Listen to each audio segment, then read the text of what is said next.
Hello guys, DTV again. Papunta akong Batangas ngayon for my free diving. So dito kami susunduin ng carpool. Ayan, nag-aantay sila dito.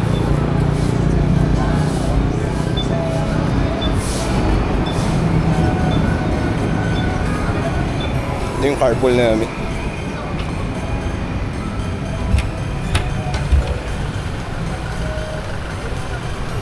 Hello guys.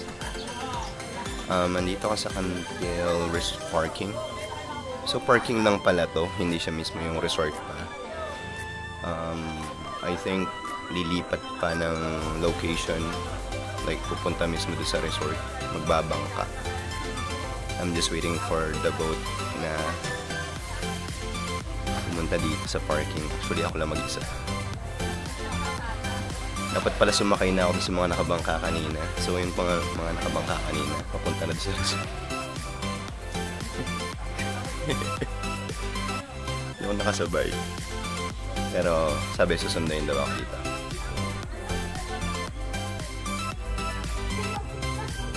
Akala ko ito na yung mismong resort, parking lang pala siya. And nilipat pa rin pala.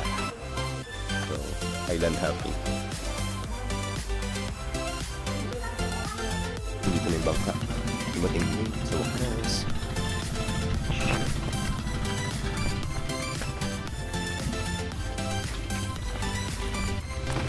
Saan kill ko, kuya?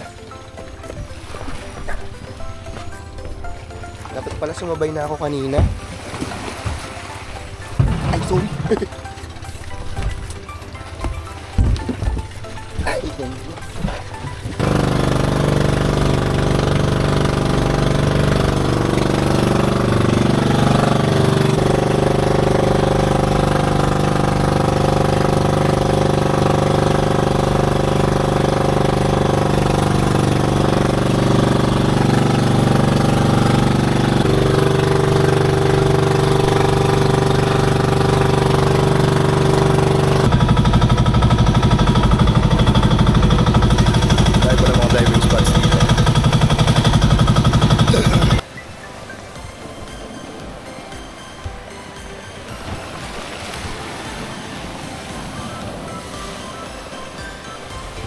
Mga scuba divers din. Galing.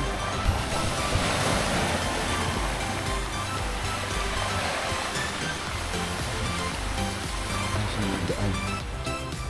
Wala. Bandaan. Saan ba?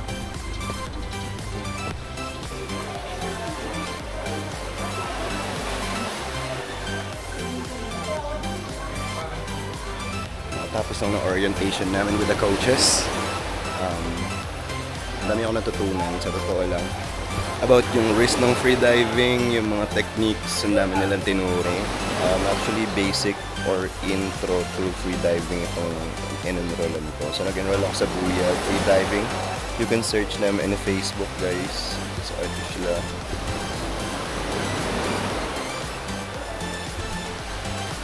Yan yung accommodation namin dito sa Cantil Resort. Marami pala mga free diving spots dito, tsaka mga diving resorts din. Tabi-tabit sila.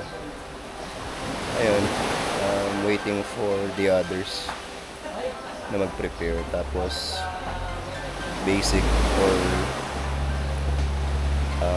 more on basic muna daw bago kami dun sa pinakamalalim na.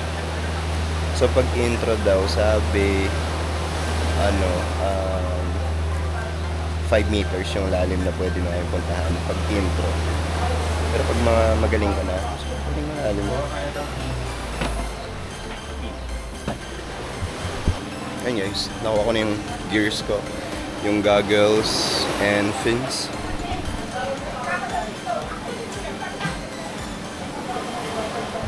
Yung fins pang basic lang daw, pero may mahaba pa, later yata gagamitin namin yun.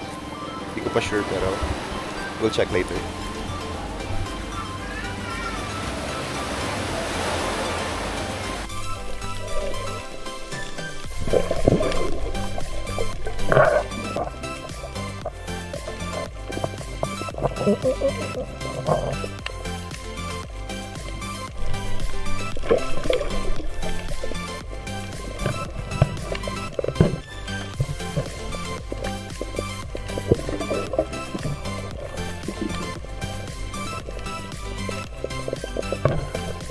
ikot-ikot lang ako kasi nag-aantay kami ng 3 PM.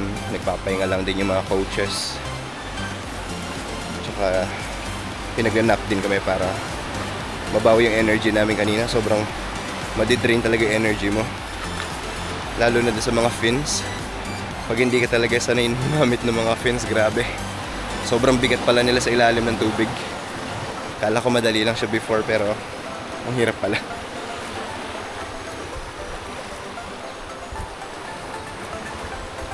Yung katabing resort. Tabi-tabi talaga sila dito, guys. Pangalan ng coaches namin, si Coach Jerome and Coach Dave. Super galing nyo, guys. So, galing nila magturo. Talagang marami kayong matututunan. Lalo na dun sa mga safety and mga risk ng free diving. Matututunan nyo dito. Grabe. So, kung gusto nyo mag-try, kung gusto nyo ng ganito ka-extreme, ayun nga, sabi ko nga, mag-inquire kayo sa Booyah. Booyah, Booyah.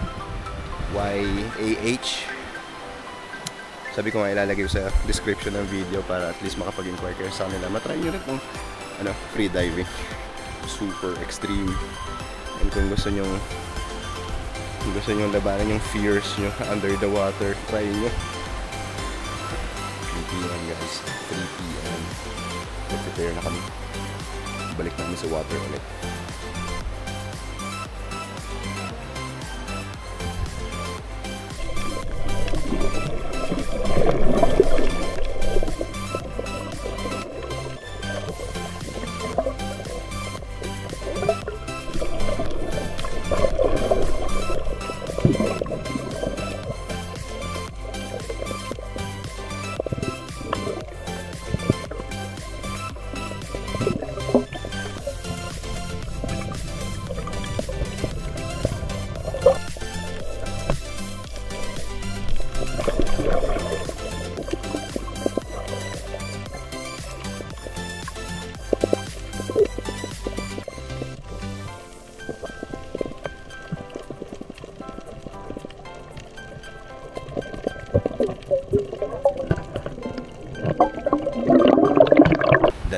Done na kami for today. So bukas na lang daw ulit ng umaga. Pero ito yung accommodation namin, ang ganda.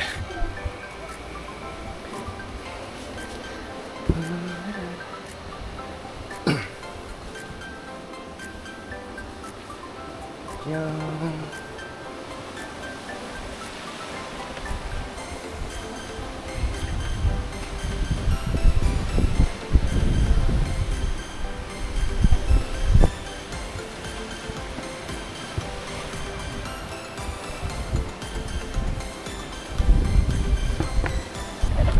Kitang-kita mo yung view ng dagat.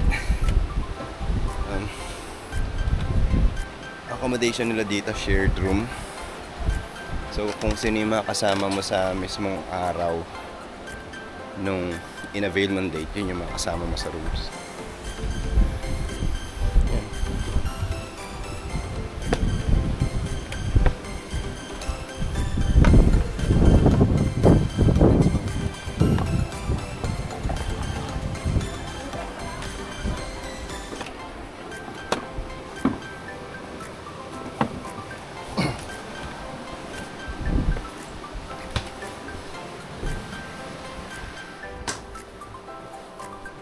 Maayos naman yung mga rooms nila dito, guys. May aircon, ayan. So may AC. 2 beds. And merong spare na bed. In case na kung marami man yung mga nagpa-schedule. Ayan. So, dyan ako today.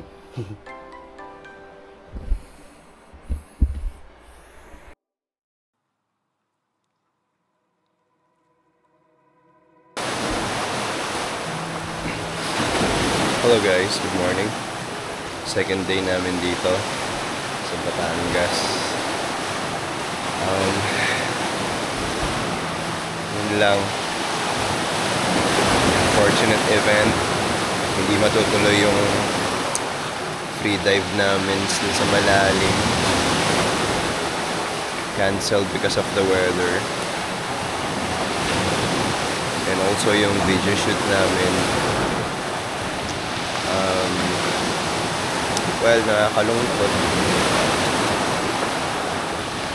Pero nga lang, syempre, nature, hindi natin expect yung ganito kasi kahapon okay naman, kalmado.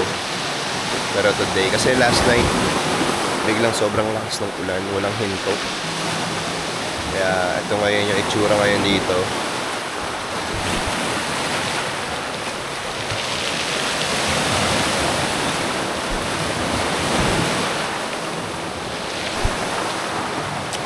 Kaya, yan talaga.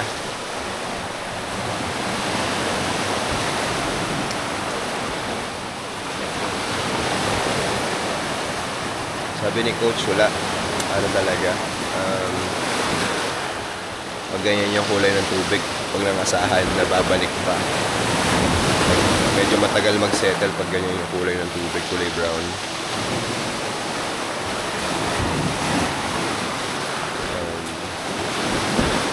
And titignan pa kung maihahatid kami ng bangka dun sa parking lot kanina or kahapon. Kung hindi daw kayo mahatid ng bangka, mag-adventure kami. Like, may konting trekking ng konti daw. Pero ayun, sad. Free diving, guys. Sabi ni, well, for all naman pala yung free diving. So kahit hindi ka marunong lumangoy, pwede ka mag-free dive sa totoo na. Kasi may mga kasama kaming hindi na marunong lumangoy, pero they can free dive. Yun naman yung essence ng free dive is lumubog ka eh. Hindi ka naman dapat lumuha. Ayun, ang gagaling nga eh. Kahit hindi sila marunong lumangoy, they can do free dive. Talagang, kung titignan mo, parang ang dali-dali niya. Pero hindi, extreme siya na, sabi nga ni coach, extreme sports ang free dive kasi kailangan mo maging kalmado, dapat yung isip mo is ready sa free diving. Ako ngayon, syempre, hindi sanay, masakit yung katawan, lalo na yung binti, sobrang sakit dahil sa mga fins. Hindi ko in-expect na gano'n pala ang fins sa ilalim ng tubig, sobrang bigat niya. So, pero may technique naman na ginagawa. Dapat mabagal lang talaga yung pag-paddle mo or yung pag-galaw mo sa fins para at least. Kasi pag dinalaw mo naman yung fins, para ang bilis-bilis mong gumalaw sa ilalim ng tubig. Pero mabigat nga lang. Kung hindi ka sanay, talagang mabigat siya.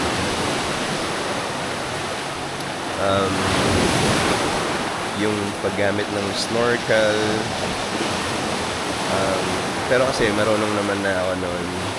Pero yung iba, kung hindi talaga marunong, medyo mahihirapan sa una. Kasi, di ba pag snorkel, nakatakip yung ilong mo. So, you need to breathe using your mouth. So, syempre, kung sanay na sanay kang gamit yung ilong mo, so, medyo kailangan mag-adjust and mag-adapt dun sa snorkel. Pero overall, yung experience, napakaganda. Kasi lalo na pag nasa ilalim ka ng tubig, super ganda ng mga nakikita mo, yung mga coral reefs, isda. Okay siya kung trip niyo yung ganitong sports. Pero ayun, medyo mahirap nga lang siya. For now, kasi may mga nararamdaman ako sa katawan ko. Siguro dahil sa pagpigil ko ng hininga, yung sa tummy ko medyo may masakit. And also sa may muscles ko. Pero sabi nga ni coach, mind over matter lang naman. Pero hindi ko inaasahan na tatagal ako sa ilalim ng tubig ng gano'ng katagal. Isipin mo 2 to 3 minutes dahil lang sa mga techniques na tinuro nila sa akin dito. Napakagaling. Overall, na masasabi ko dito sa experience ko is napakaganda, napakagaling. And pwede siya for survival, lalo na pag nagbaray sa mga tubig. Matututo kayo ng mga for safety kung paano kayo tatagal. Ganyan. Nga lang, may unfortunate event lang talaga na ano, dahil sa LPA din, makahabagat, kaya ganito. Hindi rin naman nila in-expect, and nature to, hindi unexpected talaga ang nature dito. Kaya yun.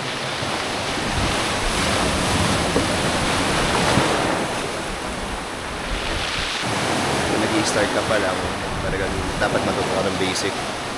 But if you wanted to do it as a hobby,